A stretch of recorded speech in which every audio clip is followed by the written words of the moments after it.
Merry Christmas, everyone. It's been a while since I've done an audio recording for a video, so I thought that I should take the time to test out my new microphone. And I also have a bunch of time-lapse recordings from the Isabel and question mark video. Who am I kidding? You guys, anyone that's seen it already knows exactly who it is. I mean, how many characters in the Smash roster shoot giant lasers? It's obviously Rob. I even left the right amount of spaces for his hidden name, Roberto. Well, anyway, I thought that I should just talk about my process of everything that went into making this first part so far.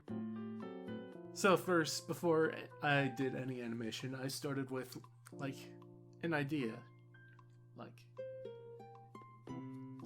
Hey, I really like this thing that people keep doing where they pair up Isabel with characters that are very much not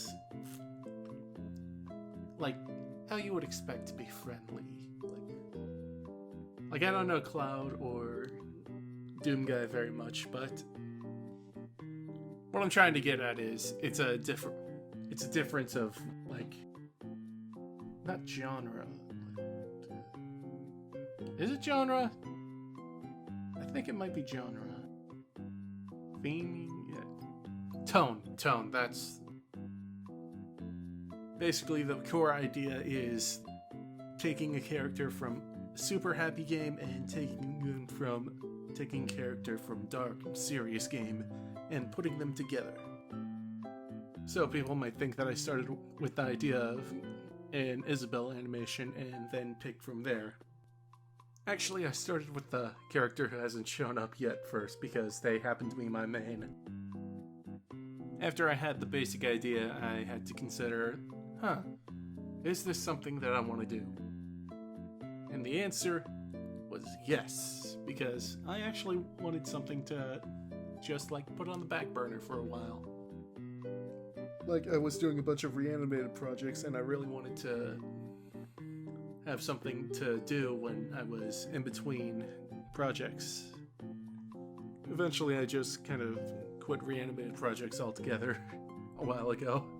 It's just I kind of wanted to do more stuff like this, where I could just do stuff on my own. So once I finally sat down and decided, yes, this is something that I want to do. Now for this time I actually did the storyboards on paper, but of course I flip-flopped between doing anything. I even got this really big whiteboard for my birthday, just because I thought that it would be really nice. I mean, of course it was a gift, and I'm very thankful for it. Yeah, that's one tip that I'd give to any starting creators.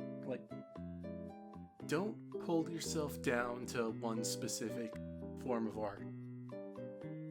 Unless you can literally only do one form of art, in which case you kind of don't really have any options there. Yeah, if you can only afford pencil and paper, then yeah, that's kind of all you're going to be able to do.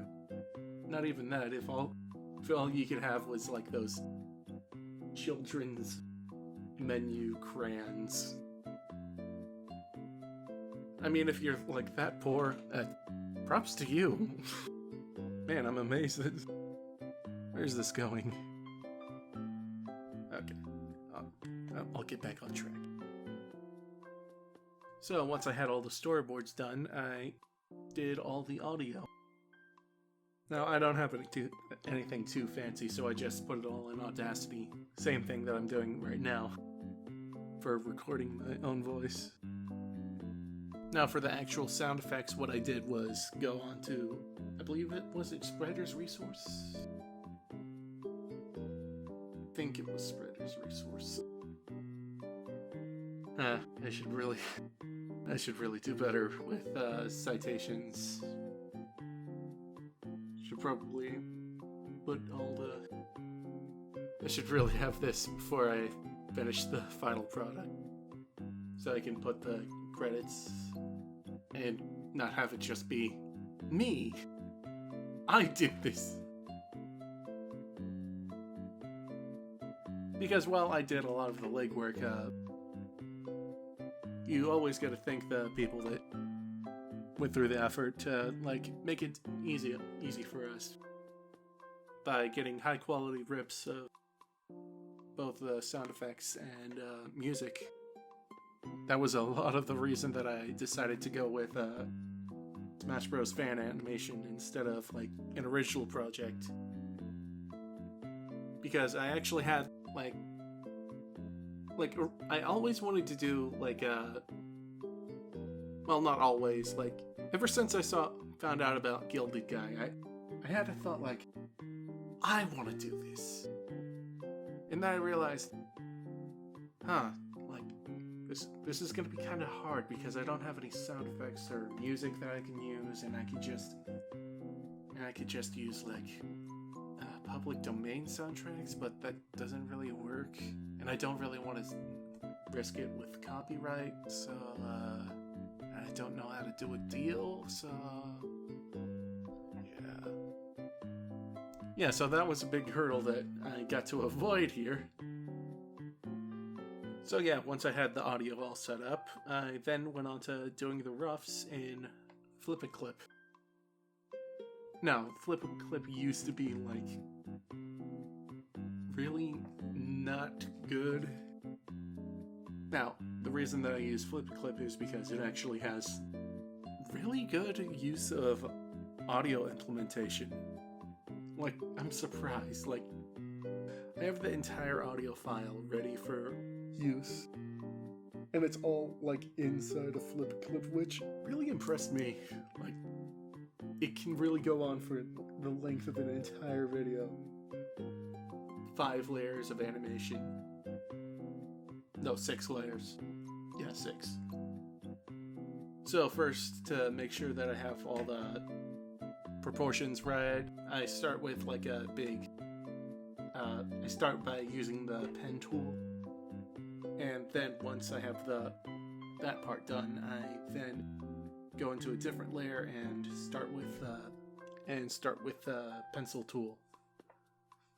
And now this is my biggest gripe with Flip and Clip. I don't like the pencil tool. It's not very good. But once I have that all done, I then export the project into a PNG file, which then gives me all the things, and then I take them into the application Procreate to then do the finals. And I also use Procreate to make all the backgrounds.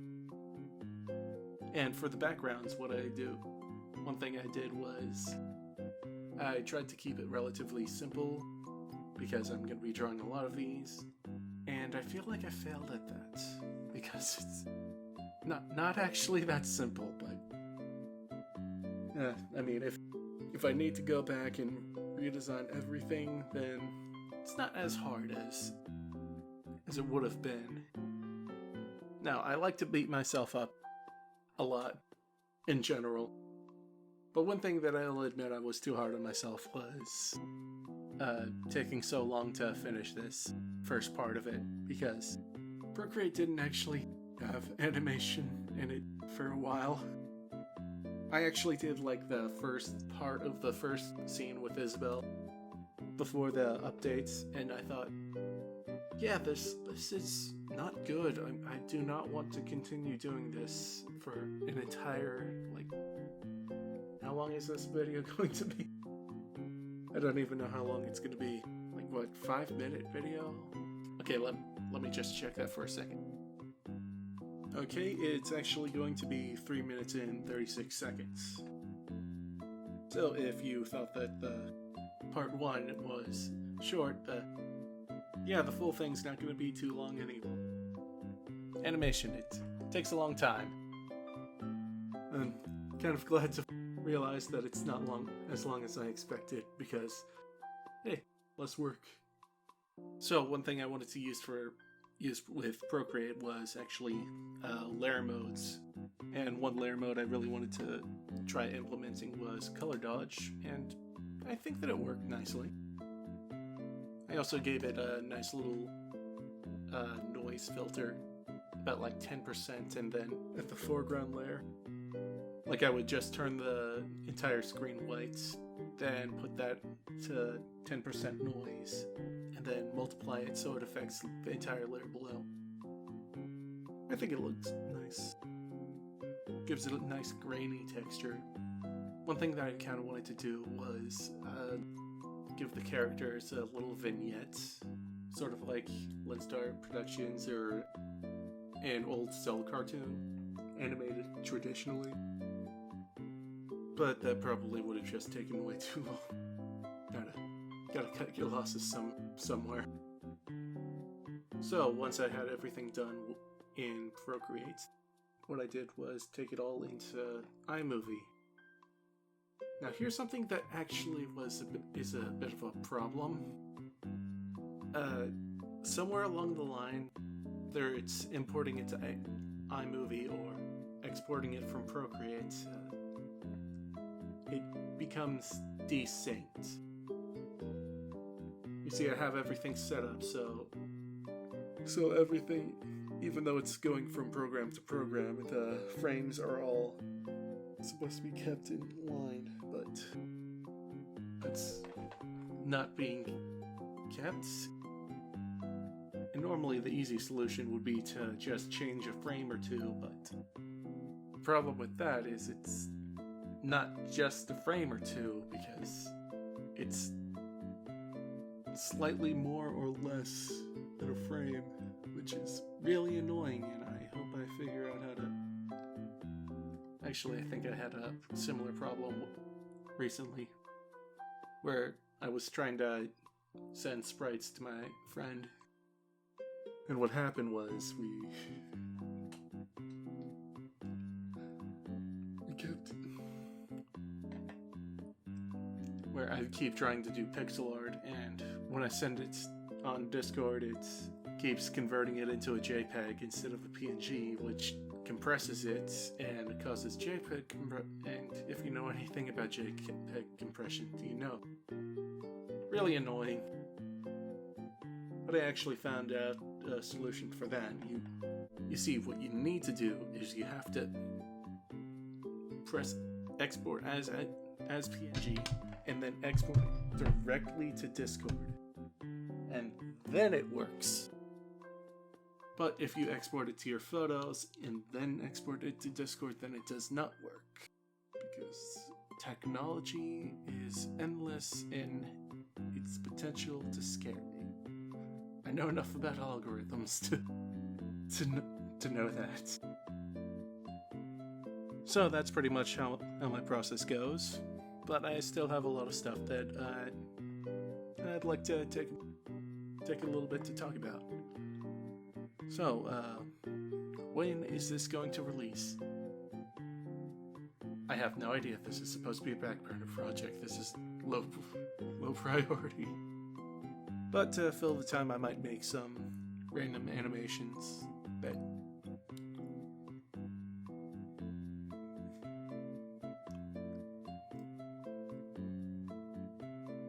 Like I said, this is like I keep saying over and over again, this is a back burner project.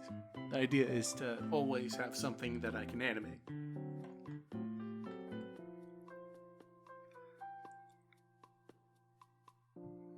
So sometimes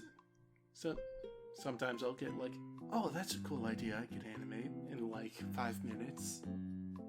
Okay, it's not gonna take 5. What animation have I ever done that only took 5 minutes? Maybe like a bouncing ball that I did like once when I was bored.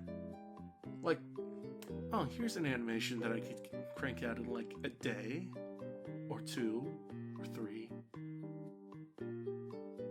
And then it takes a week. So another thing that I've been wanting to get into is live streaming. The problem is I have no idea how to do live streaming, and everything I keep trying is not working. So, yeah, I'm planning on getting a new computer, so I'll probably start live streaming then. Or trying to figure out how live streaming can work. When I do start live streaming, I'll probably stick to art stuff. Could be cool to do, like, art challenges live and stuff. Also, one thing I've been wanting to do more with this channel is doing more stuff with my voice recording. You might not have noticed, despite my irresistible charm, that I'm actually an actor. And by that I mean I've took acting classes. And I did pretty well. Or at least that's what everyone keeps saying. It's like I just do something.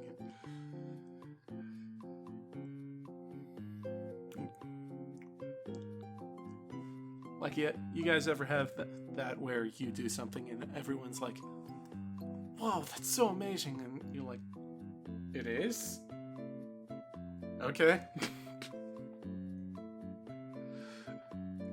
Yeah, that's what it's like. That's what a lot of things are like, though. So yeah, that's pretty much everything I wanted to talk about. I hope you guys have a wonderful new year.